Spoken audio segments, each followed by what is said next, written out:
the Marauders Guild Podcast, MGPC, I like to call it. This episode number 2, being joined once again by Gavin, What's up? our resident. I was gonna say resident Sith Lord. That works, right? That works. That works for sure. Our resident Sith Lord, and we're playing some Battlefront 2 in the background. We're gonna have some heroes versus villains going in the background. Today we're gonna be talking about 3 topics. No really set length to each topic.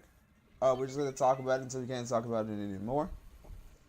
And what's gonna be going on today? If anybody happens to be watching this live and want to put in their suggestions, anything they want to talk about, then we will also talk about those. But right now we have 3 topics, and they'll be as follows. We're gonna be talking about, first off, Qui-Gon and what kind of asset he would have been during the Clone War with Thrawn and Ezra in the Star Wars Rebels season finale, where we think they are, what they're up to.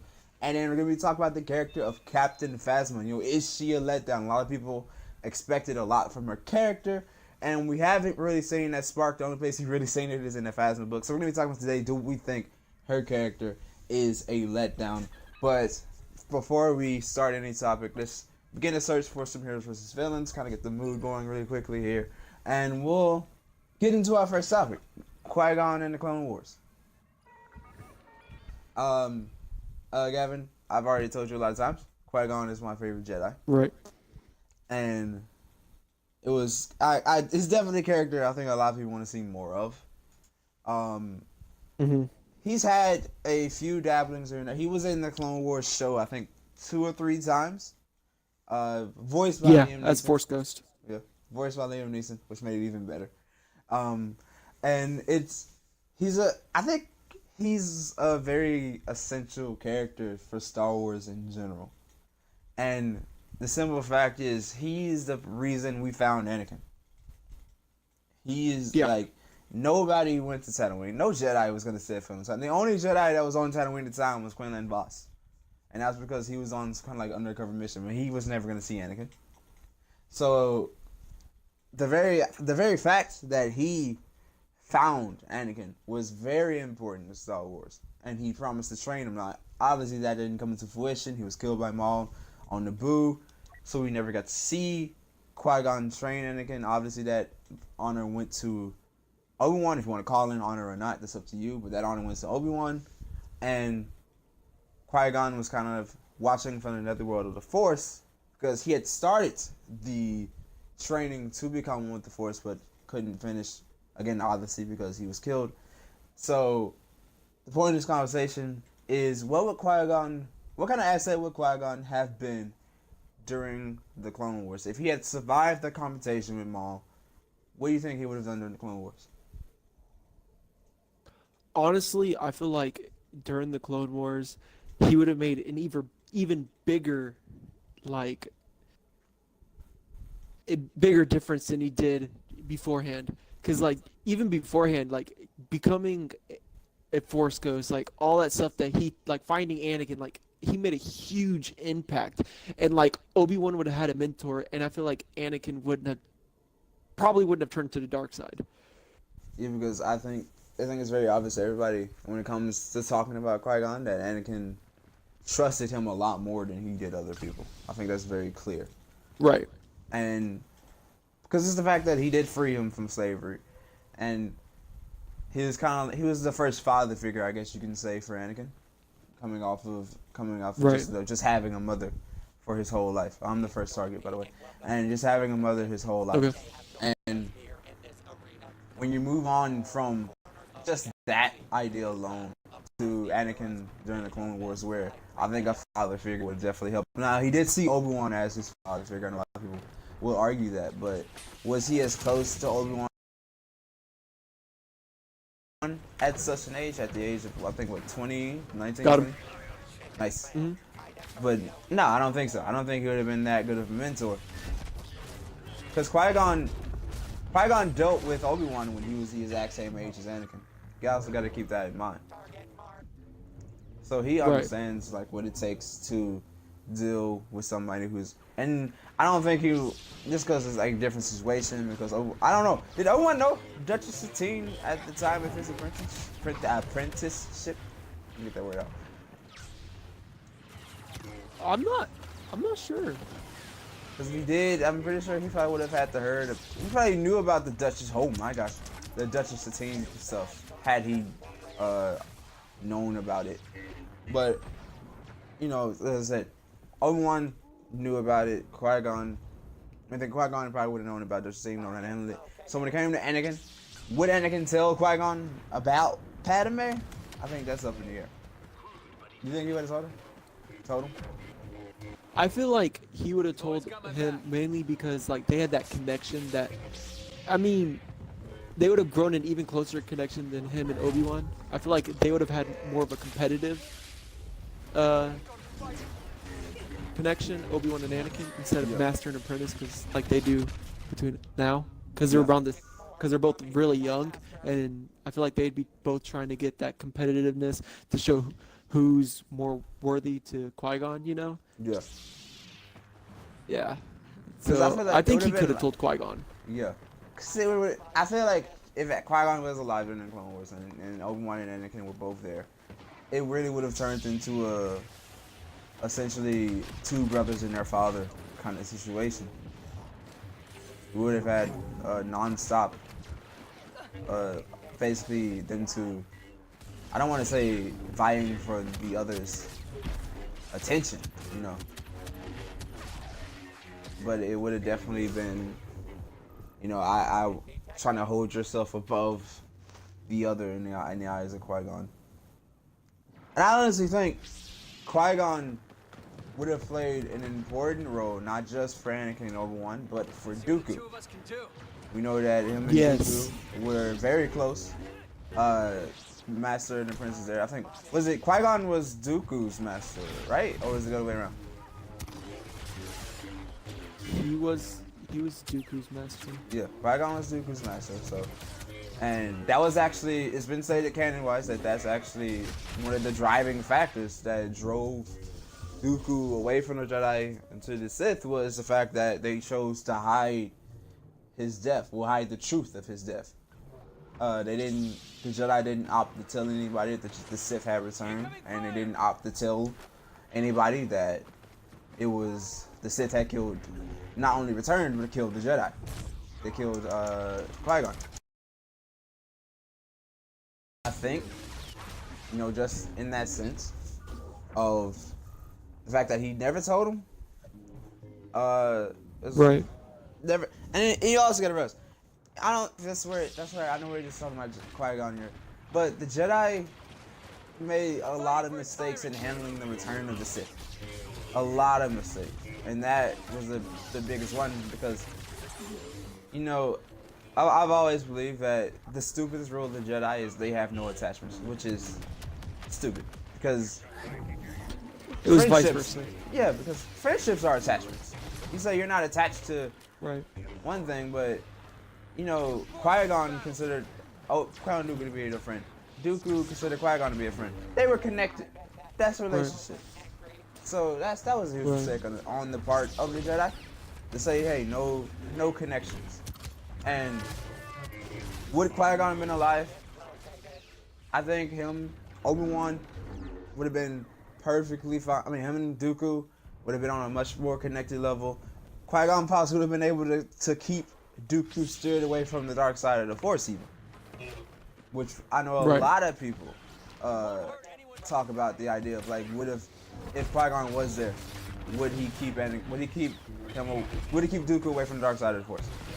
I think it is very much plausible that he would be able to steer his old friend away from the dark side of the Force. I think that would have been a very good possibility.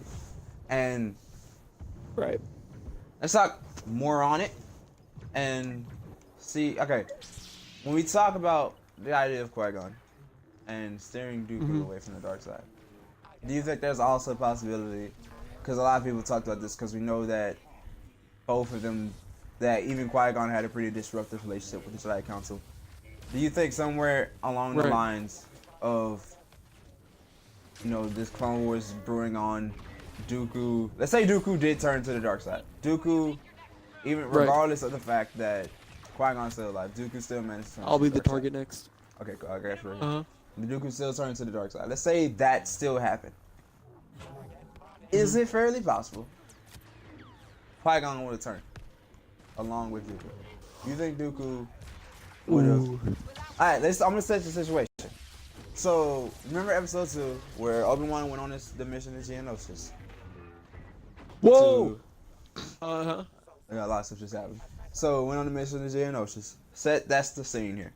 Instead of Obi-Wan being the one who went on that mission, Qui-Gon was the one who went on that mission. I'm the next target, by the way. Qui-Gon was the one who went on that mission. That's the scene that's been set for this. Now, Dooku, and so you know how Dooku offered Obi-Wan the opportunity to join him. Say he made that offer to Obi-Wan. Say he made that offer to Qui-Gon. You think Qui-Gon would have took it? I feel like it would have more. I feel like it would have more influence because Qui-Gon was Dooku's apprentice, if I'm not mistaken. Yeah. Well, we know they were Master Apprentice. Which one was which? I don't remember entirely. If someone would like to tell, definitely put that in the comments. But yeah, it was definitely at some point they were a Master and Apprentice relationship. That's for sure. We know that for a fact. Which one was he a Master and Apprentice? I don't remember entirely.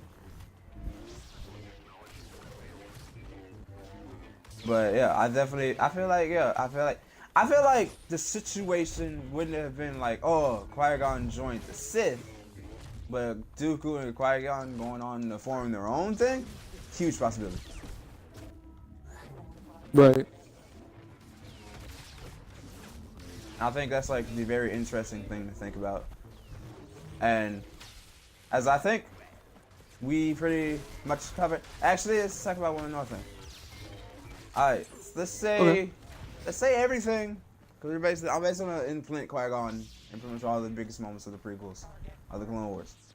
Alright, let's say everything happening up to the Palpatine duel happened.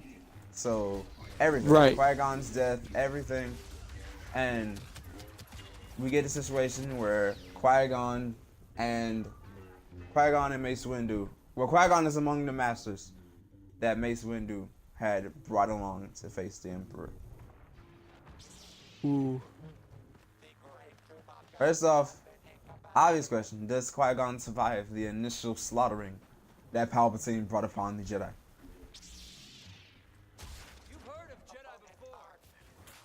That's a good one. Can he a lot of withstand very that? powerful Because Kit masters Fisto. died. Kit Fisto didn't die immediately, but he certainly didn't last as long as Windu. So does he survive that initial onslaught? I feel like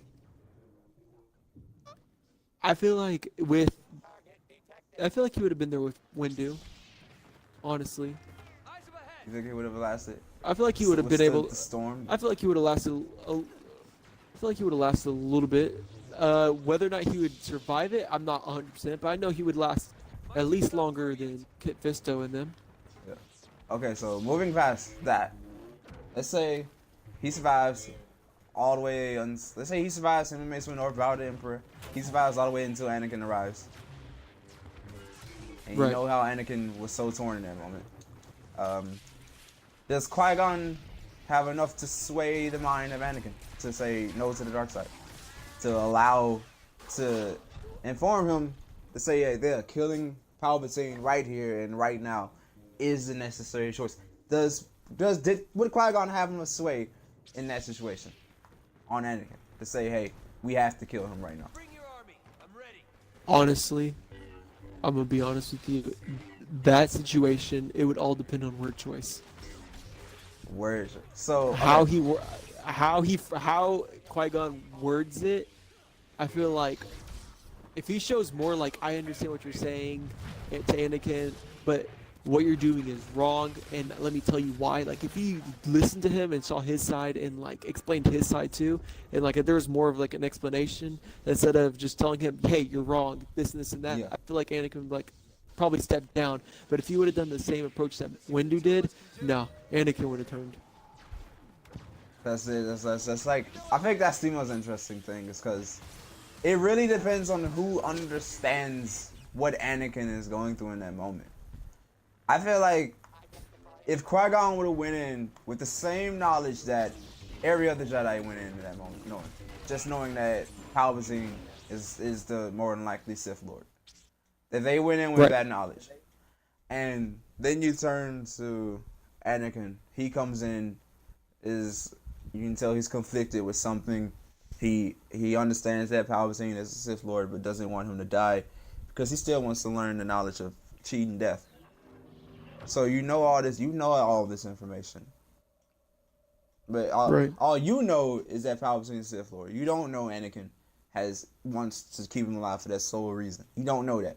So you're gonna use the wrong word choice. But I feel like if somebody who was in that situation knew what Anakin was going through, knew that Anakin just wanted Palpatine, just so he can keep Padme alive. If they knew that information, I feel like they would have been able to sway Anakin. Would have been able to keep him from turning to the dark side of the Force. Right. So I think that's in my opinion, all they had to do was just understand his side, where he's coming from, and they could have stopped him. And I feel like Qui-Gon would have been the one to do that. Qui-Gon very well might be one of the most understanding Jedi on any matter. Even for the short time we saw him, it was clear that he understood a lot of things when it came to the Order as a whole, and when it came to a particular member of the Order. He understood that everybody had their place, everybody was going through something. I think that's why I really respect Qui-Gon. Right. Because he Okay, I got one for you. Okay. Let's see what this is.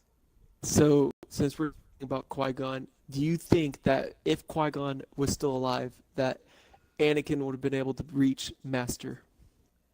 If Qui-Gon was still alive, but Anakin reached Master, I'm gonna go based on this fact.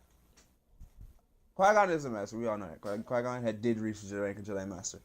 Yet his quarrel with the Council never got him a rank. Never got him on the Council. He never became a member of the Council. But the fact that he was able to reach Jedi Master gives him some legitimacy. Well, not just some, gives him a lot of legitimacy. He was able to reach the rank of Master. But that's the hard thing about it, because it's clear that we watch episode 1, he was really the only one who had faith in Anakin. And as you progress, it was kind of clear that faith transferred to Obi-Wan and only Obi-Wan. It didn't appear that anybody else. Well, you could say Yoda had faith in him, but it appears like the only one who had true faith in him was Obi-Wan. And that even was shaken at times. And that even saw it getting shaken at times. So it's like, who's to say? I think that Qui-Gon would definitely be for it. He would definitely be the one to say, "Hey, I believe Anakin deserves the rank of Jedi Master." But he would have to fight for it, and I think he would have ultimately lost. I think Anakin would have plateaued at Jedi Knight still. Because the Council, Council, I don't want to say they don't like Qui-Gon, but they don't agree with a lot of his choices. That's been well recorded in the canon of Star Wars and in the Legends of Star Wars. Like, it's very much understood that, we don't necessarily agree with Qui-Gon on a lot of stuff. So I think the idea of Anakin becoming a Master was something they would disagree on. Unless Anakin changed, unless Anakin would become, I don't want to say less reckless, because I don't want to give him too much of a negative connotation, but you know what I'm trying to get at here. Unless he became more understanding, so what the Council believed what a Jedi Master was. So what do you think, though? I feel like he would be more inclined to become Master. Because I feel like, because Obi-Wan, the difference between Obi-Wan and Qui-Gon is Obi-Wan, whenever he was Anakin's master, he's still learning himself. They were learning together.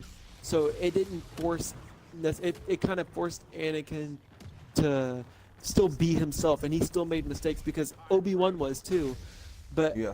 I feel like if Qui-Gon was his master and he was trained and everything completely through Qui-Gon, that it would force him to like kind of, I wouldn't say grow up, but grow up, you know, Yeah. Yeah.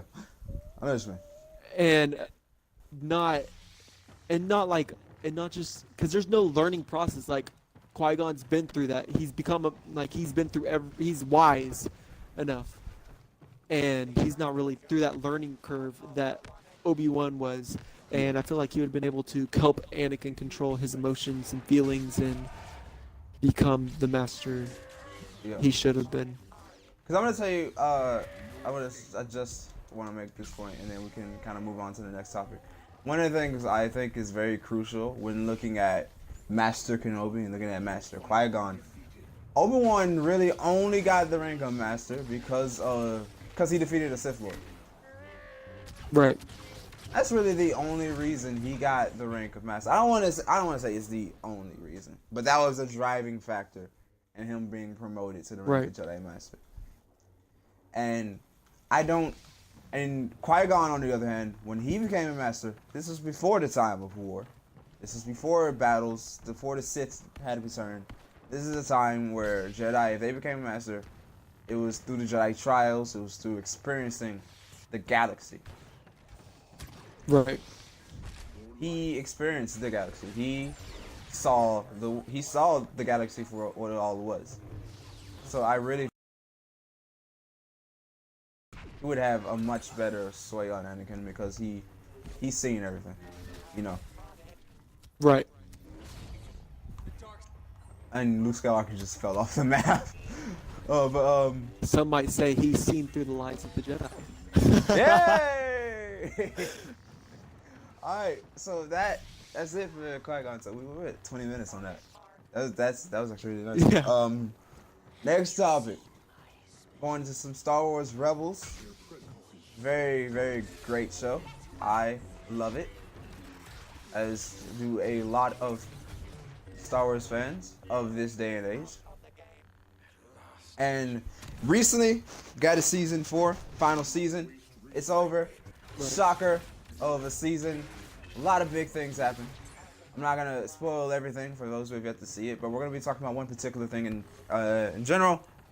That being Grand Admiral Thrawn, Ezra Bridger, the ending where we see the Purgle, creatures who we saw way back season 2 of Star Wars Rebels, callback of the biggest sorts, returning, taking a ship in hyperspace, wrapping Grand Admiral Thrawn up in their tentacles, and going in hyperspace to the far corners of the galaxy, to the Force knows where, as I like to say about the situation. So, I think the biggest question here is, what do you think happened to our fair friends of Ezra and Grand Admiral Thrawn? Where do you think they ended up?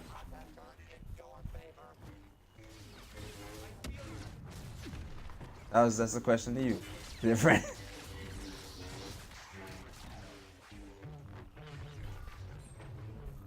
Alright, I think he's disappeared. Oh, sorry. Yeah. My mic was muted. Honestly, basically, from what I just saw, I feel like they could be anywhere in the galaxy, honestly. But for a fact, I know that there's most likely still on the ship. Maybe the shields got put down to keep them alive, Yeah. Because they are going through space, and the glass was broken. Yeah. So honestly, I feel like they're still alive, and them being in space and them being just them, I feel like they're probably forced to work together to survive. Because let's just be honest, Grand Admiral Thrawn is a really smart, intelligent man, and Ezra's not really a killer. So he's not going to just kill him if he knows that he's not going to kill somebody who's just as defenseless as himself in that situation. Yeah.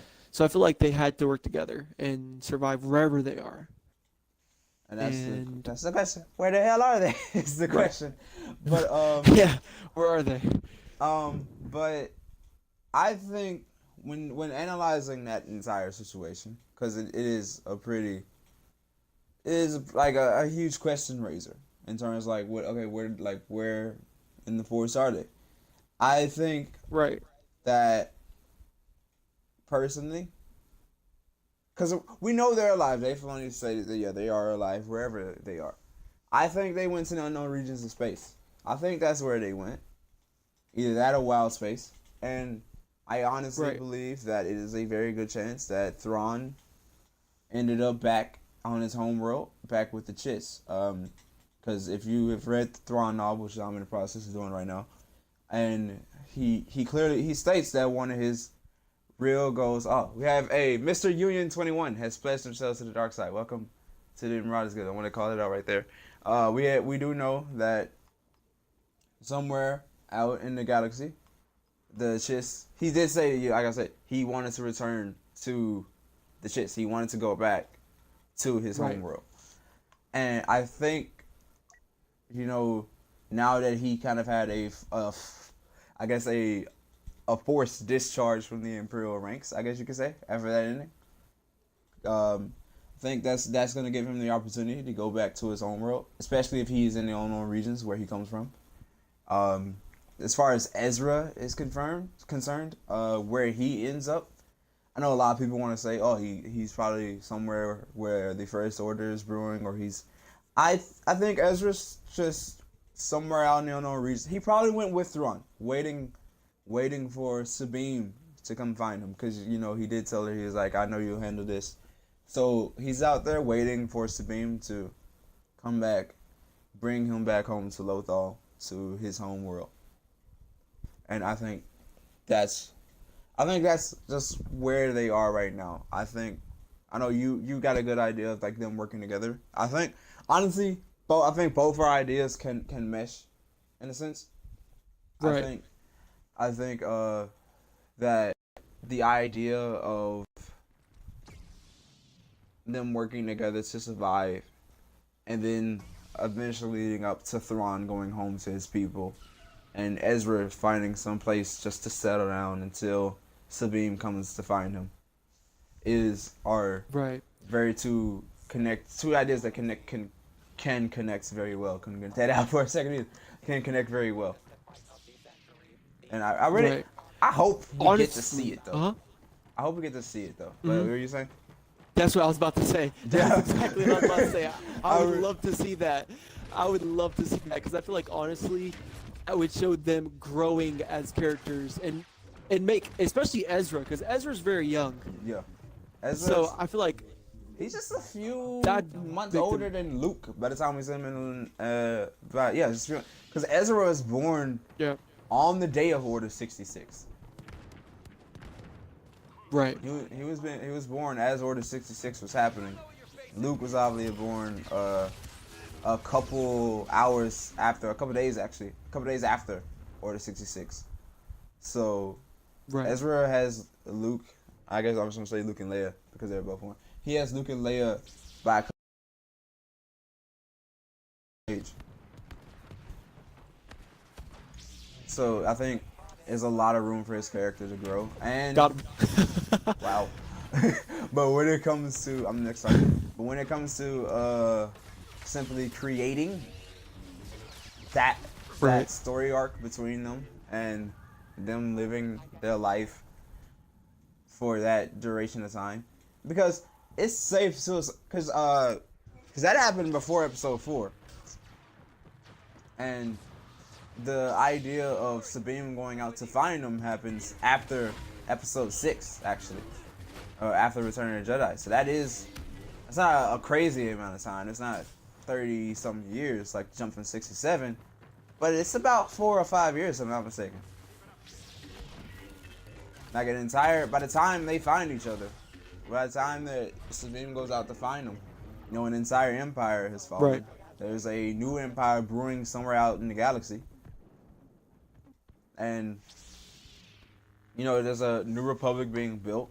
So there's a lot of elements that you can play into in creating a story based around Thrawn and Ezra and their adventures out there in the regions of space where, as I said, the Force only knows where they could be.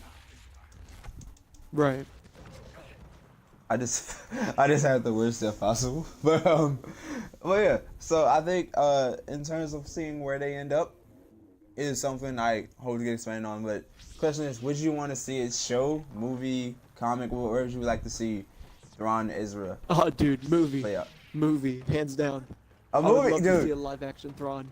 A Thrawn, like if they make a movie based on that, it could be like the 127 hours version of Star Wars. Like Yes. Yes. it could legit be just a survival movie of Thrawn and Ezra, but so much more could be put in it. And I really want to see it happen. I think a lot of people will want to see it happen. Oh my gosh, I'm not great as a hero, but I think the best thing to do in terms of this whole Ezra Thrawn thing. I know a lot of people want to see a movie. I know a lot of people want to see a show about it. I think the best thing to do is a comic book. I want to see it in I think everybody At wants least to the see comic it. book. Yeah, I think because Or book in everybody wants to general. see in the live action variety with anything. You want to see the live action version Right. of it with anything. But I think a story of that variety, which necessarily, I don't want to say it's not important to Star Wars because it is, but not important. It's not important to the Skywalker story.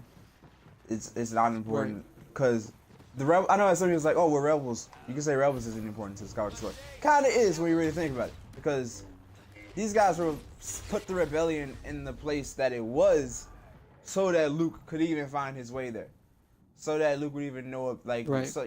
So they're important. Like they're really important to the Skywalker story, because it wasn't them, the rebellion wouldn't be where it is now. Right. So they are important, but that particular story, the Thrawn Ezra deal, that's not important to the Skywalker story. That's not something we need to see. And I think at the end of the day, that needs to be a comic book. And I really hope it does become one. Guarantee I will be buying it, pre-ordering, all in between. I will be For reading, sure. Yeah, I will be reading a Thrawn and Ezra continuation story. It'll be read and talked about here. Yes, For sure. Yes.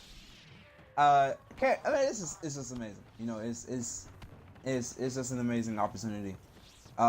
Also, Right. I think the best thing would be them being found. Because imagine the standoff if they are found together, and say Sabine and or somebody else who I won't name, but you know who I'm talking about, who's there. I'm just trying to avoid spoilers.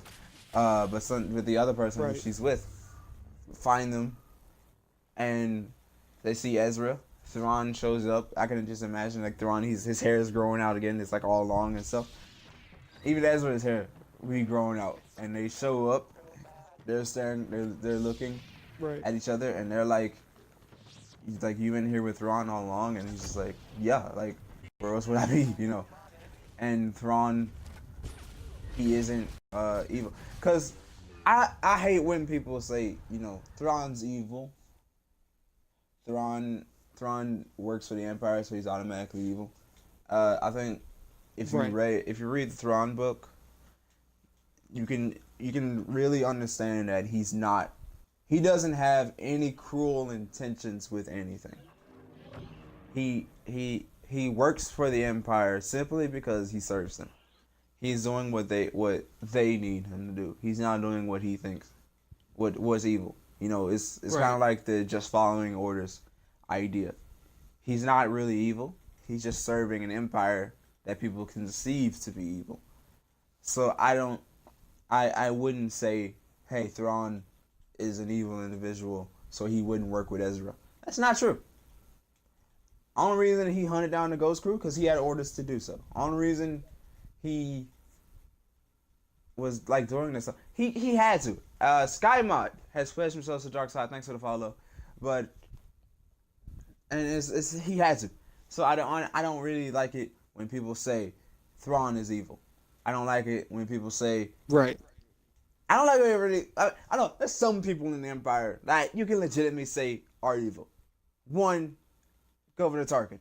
You can say he's legitimately evil because he blew up Alderaan just because he wanted to, and did it in front of Leia. He had no orders to do that. He did it just because he wanted to. So you can say Tarkin legitimately evil, but people Correct. like Thrawn, they're just following orders. If you really understand what Thrawn does, if you really get into his head, he's just following orders. He's doing what he has to do.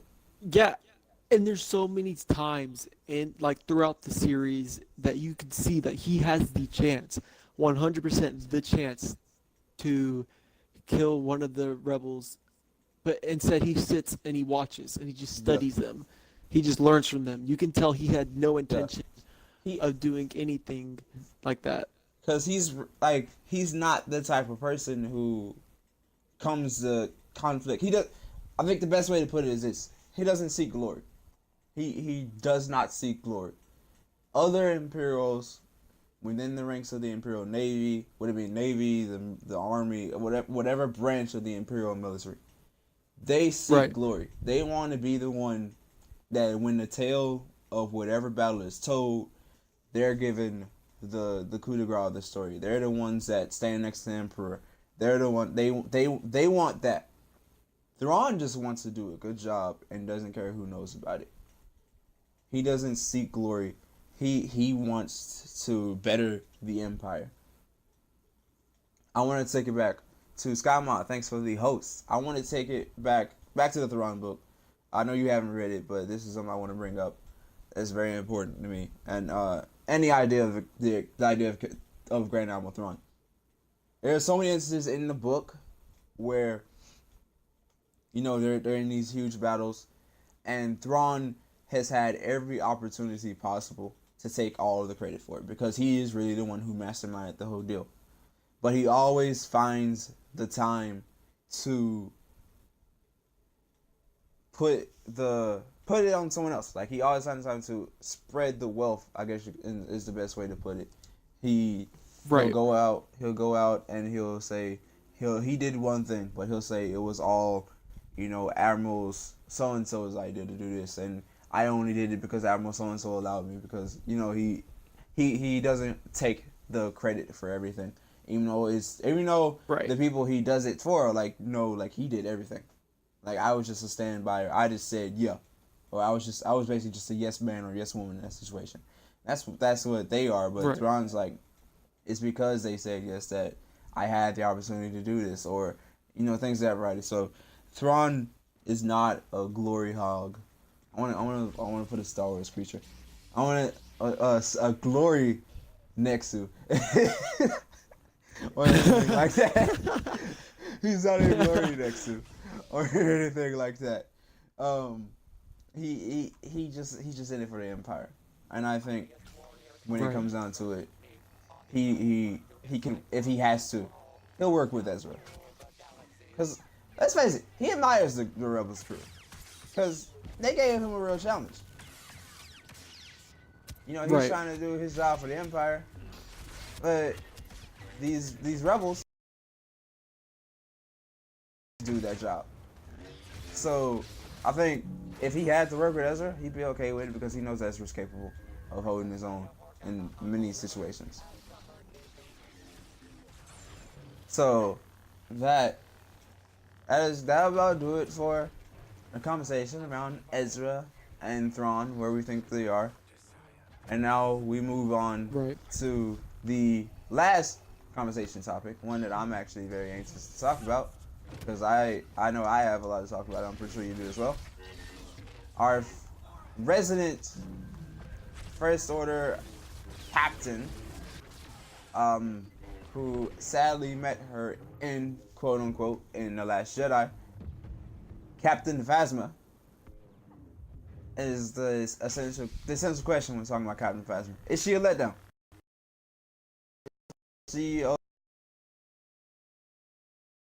Oh, whoa, there's a kind of lag spike there. But is Phasma Honestly, I feel like That's kind of a hard question.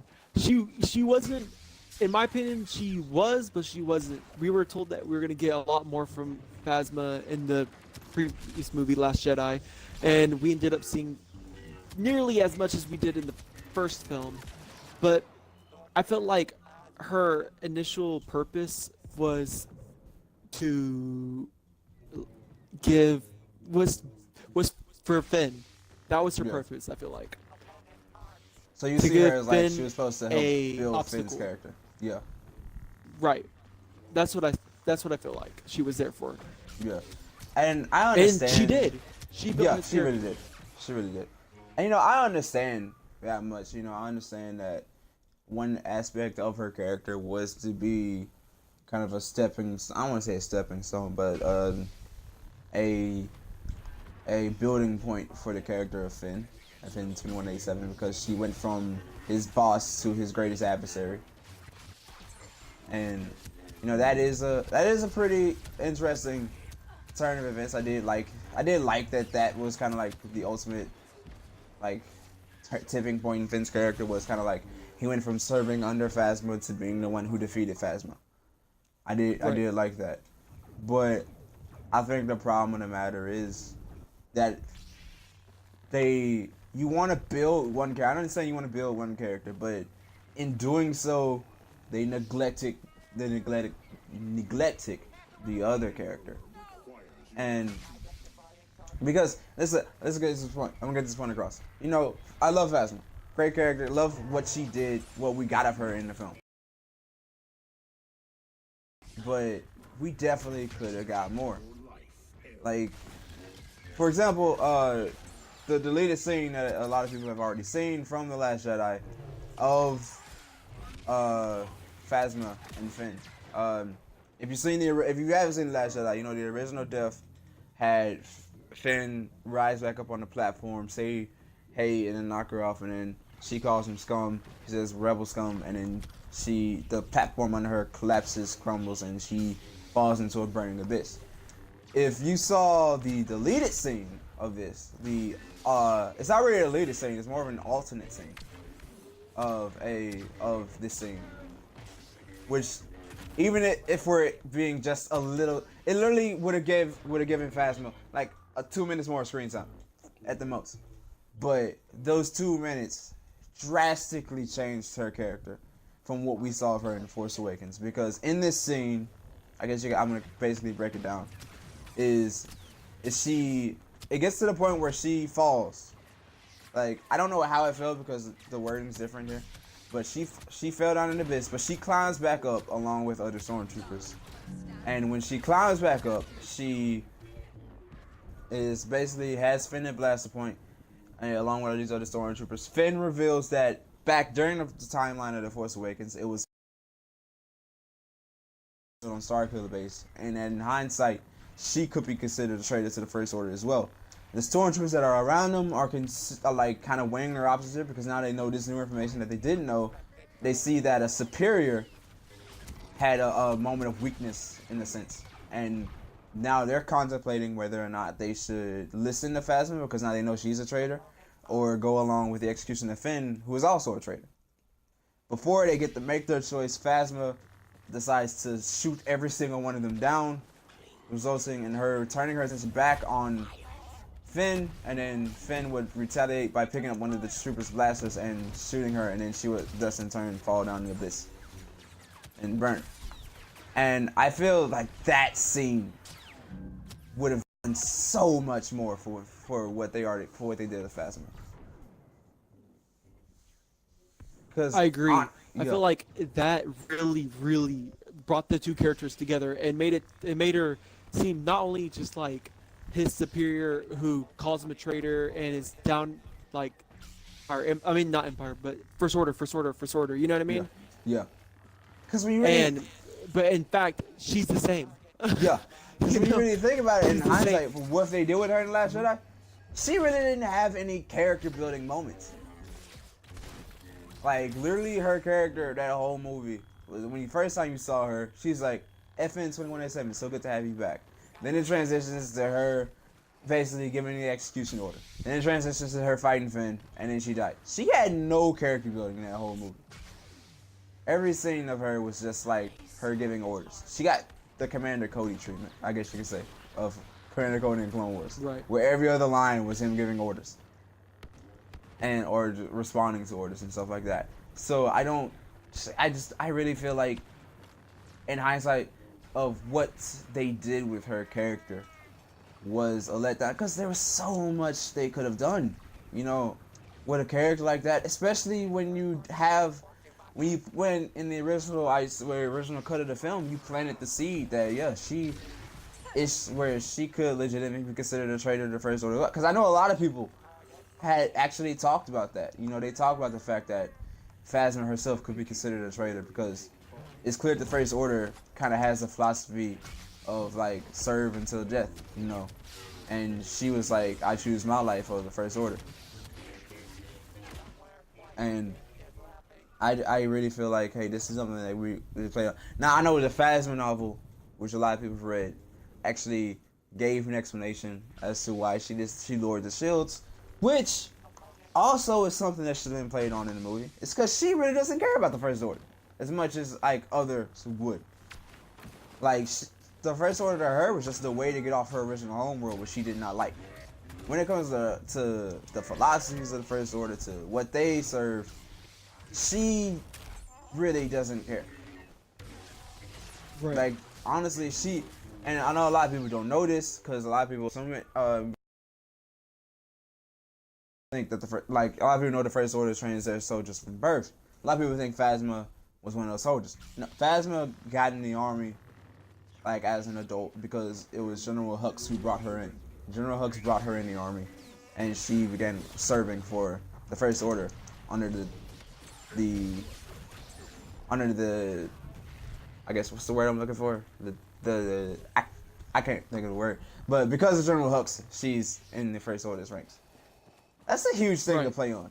That would have been a huge key point to play on. Like, Finn was raised from birth, still betrayed the First Order. Phasma was one of the only soldiers, only foot personnel, no, not officer or anything, like only one of the only foot soldiers in the First Order to serve and not have been raised from birth. Because that's the one thing about the First Order that I'm about to get into the First Order talk with this. One thing about the First Order that kind of sets them apart from the Empire is the age difference. Because when you look at the Imperial ranks, you always had older people. You know, the younger people were kind of like low-level stormtroopers, but all the officers and stuff were, you know, like in their mid 40s, like aged, you know, because they more than likely served the Republic at some point in time. But when you look at the First Order, everybody's young. Finn, perfect description. Phasma, she's young, but she didn't serve from birth. She grew up on a homeworld. She learned that she needs to be for herself a lot of the time. And she very clearly, thanks to the novel, kept that attitude even when she joined the First Order. She needs to be for herself sometimes. In that moment on Starkiller Base, she chose to be for herself. And I really feel like, you know, that should have been something they picked up on in The Last Jedi.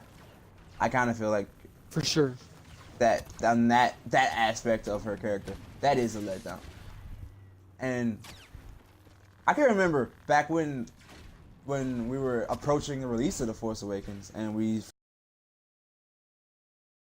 as people first knew her as. And I remember I think it was J.J. Abrams who said this, oh my god. But J.J. Abrams said that they were looking to make her the next Boba Fett. And after analyzing everything, they kind of did exactly, but not in the sense of what we were expecting. Because when you think about it, Boba Fett originally was only in 2 films. The Empire Strikes Back and Return of the Jedi. They digitally added him into The New Hope. That was one of the digital editions. But originally, he was only in 2 films. And in those 2 films, he was in there for a very short amount of time. And for Boba Fett, he was really only crucial to one character, and that was Han Solo. For Phasma, she's only crucial to really one character, and that's Finn. So I find it very interesting that they said, "Hey, we're gonna make Captain Phasma our Boba Fett." They did it, but not in the way we were expecting. We were expecting her to Right. be the character that everybody wants to be. Everybody wants to cosplay as. We're expecting her to be the cool character that Boba Fett became. No, they used her just like how Boba Fett was used. Like 2 movies, limited role, only there for like one character. And the second movie Right. met her death. Because of that character, because Just Boba like Fett, yeah, because Boba Fett was there for Han, and Boba Fett was killed by Han. Phasma was there for Finn, and was killed by Finn. Let's say air quotes around killed, because we never know. They might bring her back. But for right now, she basically played the role of Boba Fett. Like she was exactly. I think that's kind of like ironic in a sense, because like I said, we were expecting the coolness of Boba Fett, not how he was actually used. We were expecting for her to be a character that we see, charging onto the battlefield, like her chrome armor plating, and leading all soldiers. But we didn't get that, and I think that's what attributed to her being a letdown as well, is the fact that she was branded as the next Boba Fett, but we possibly misinterpreted the meaning of what they meant by they're our next Boba Fett. I'm like lagging really bad, but I think can her character still be redeemed? Absolutely. Movie wise, probably not. I think it's a little too late to redeem her movie. Yeah. I think it's a little too late to redeem her movie wise. I don't think so. I don't know, cause I know a lot of people are like, hey, we could say that she survived, and I think the biggest explanation is her armor protected her from those flames. Definitely. And that's a believable argument, but even in that sense, it's a stretch because of the fact that, okay, yeah, sure, her armor would protect her, but keep in mind that her helmet did get busted open, so her eye was exposed, and there was an entrance into her helmet. So even if her body was protected from the flames, like all those flames are now seeping into that open eye in her helmet, and like are burning her face away. So her body might be perfectly fine, but her face would be a charred mess. And which I can understand, like, hey, you might say, oh, she'll be able to survive that, but she was on a burning mega star destroyer and was doused by flames like she had just entered the pit of a Sarlacc. I'm like nailing it with these Star Wars quotes today, but but she just got thrown into a pit of a Sarlacc. No, I don't. I can't see her surviving that. I want her to. Don't get me wrong. I want her to survive it. I want Phasma to come back and be what our definition of Boba Fett is. I want that. Right. But I just can't see it happening. Now, expanding on her again through more comic book or novels, I can see that. Because we don't really have that much of her, except for that one novel and that one comic book series, between Return of the Jedi and The Force Awakens. So, would it be a good idea to pick up another comic book series and go ahead with that? Totally. I would be 100% for that. Great way to give her character some more background, some more depth. Do it. But will we see her in episode 9? Unless it's a flashback, I don't see it. I don't see it. I agree. I can't see her coming back, especially through the way she fell, and who knows where exactly she fell into. Like, she could have fell straight into space. All we saw was fire. Yeah. So, but if she were to come back, I feel like that even if there's the smallest chance for her to come back, if she were to, I feel like they could use that as a turning point for her as a character development. I feel like that'd give her more scenes. Yeah. And for sure, because we saw. Yeah. Let's just be honest. I know nothing about her other than the small amount of stuff we've seen. Yeah, because like the only way you get a really sense of who she is if you read that book. That's the only way you get a real sense of who she is. Right. That's And I know, exactly. yeah, I know a lot of Star Wars fans, don't necessarily want to take time to read a whole novel. I'm not knocking anybody. You guys should, Right. but a lot of people don't want to do that, and a lot of people think it's kind of like not the brightest idea to kind of throw everything in a novel, because now you like, hey, like some people are like, I just want to watch a movie. I don't want to read too, because like some people's philosophy is, I'm going to see a movie. I'm not going to read. But I think that there's just a lot they could have did with Phasma, and if she does show up in episode 9, I'm interested to see how they do it. I think the biggest way to do it is with a flashback, because a lot of people are like, oh, it's flashbacks. We had flashbacks in The Last Jedi. It was expected to have flashbacks. We had actually 3. They were all of the same thing, but they were flashbacks. So having something flashback into Phasma, something that concerned Phasma, I think would be pretty nice.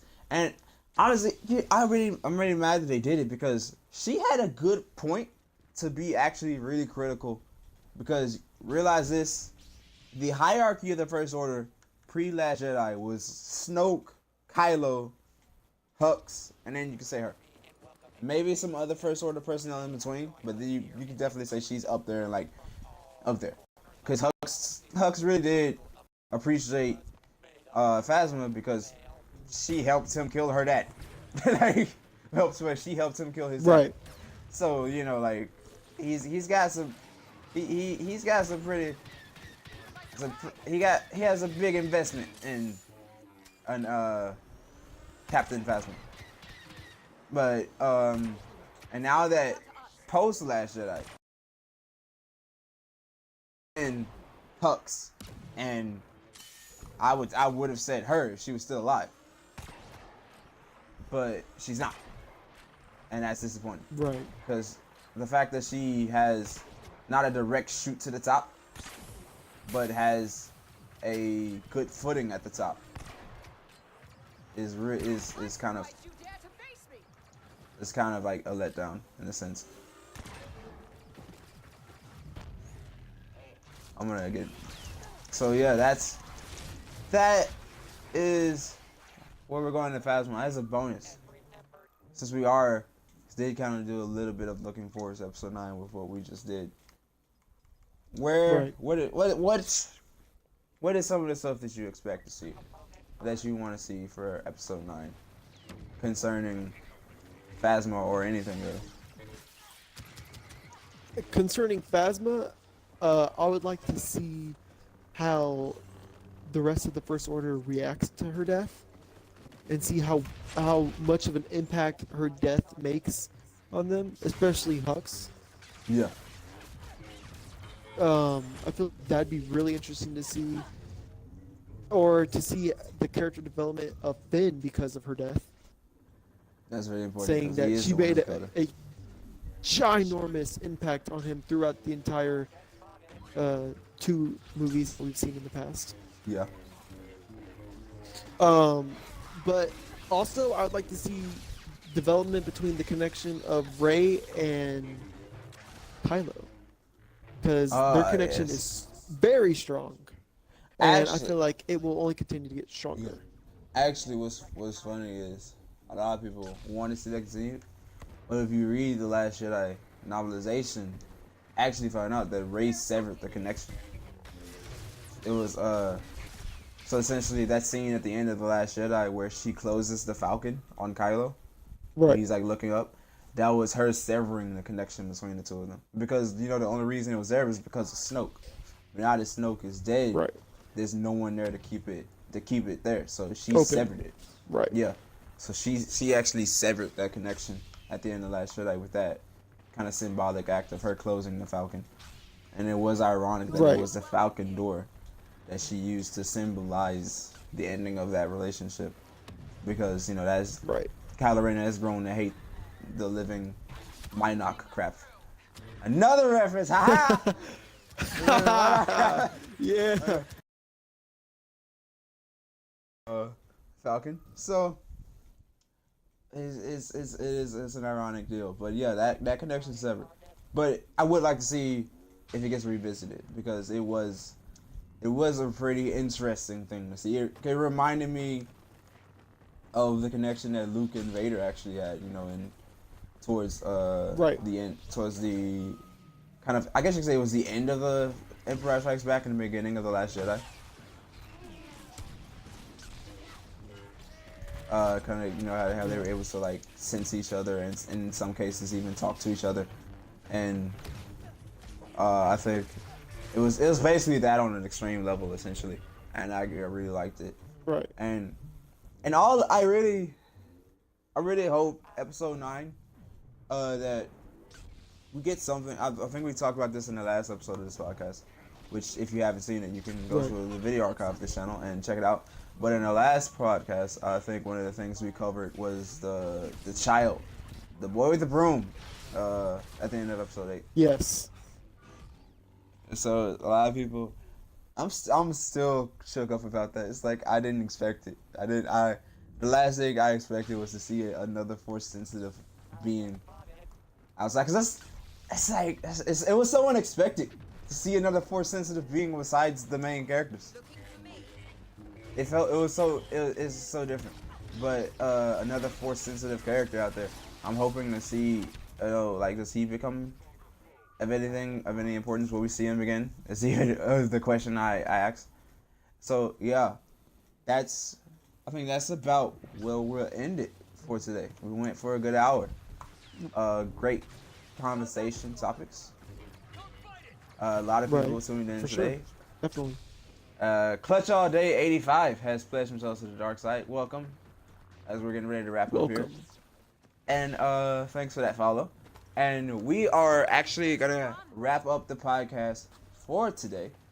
If you want to check out more, we will be back here next Sunday, same time, 9:15 Central Time, 10:15 Eastern Time, with more discussions about Star Wars. You can follow us on Twitter at Marauders Guild. You can go to my YouTube page at Marauders Guild. Check out some stuff I have going on there, including a What If series based on what if Anakin didn't kill Count Dooku in Revenge of the Sith, among other what ifs has been posted there, so you can definitely go check those out. And if you have any suggestions for topics that you want to hear talked about in this podcast, you can definitely submit those on Twitter, and we will talk about those whenever we can on future episodes of the podcast. So with that being said, until the next time, may the force of others be with you.